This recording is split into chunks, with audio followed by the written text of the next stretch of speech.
नमस्कार मित्रांनो, तुमचं सगळ्यांचं स्वागत करत आहे रंजिता ब्लॉग मध्ये. आज मिनी ब्लॉग बनवायचा आहे आम्हाला.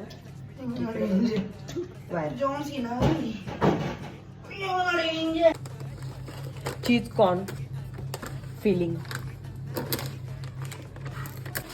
गाई कशी वाच ना, भांडी नको वाजू.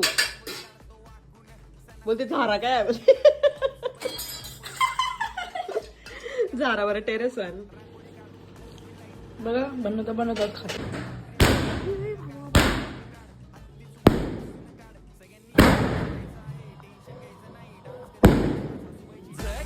फटाफट लक्ष्मी जी घर के अंदर प्रसन्न होके अंदर आएंगी घर के फटाफट झटपट फटाफट लक्ष्मी जी घर के अंदर प्रसन्न होके अंदर आएंगी घर के फटाफट पाटापुढे ताटापुढे देवापुढे मागेपुढे सगळीकडे तुझीकडे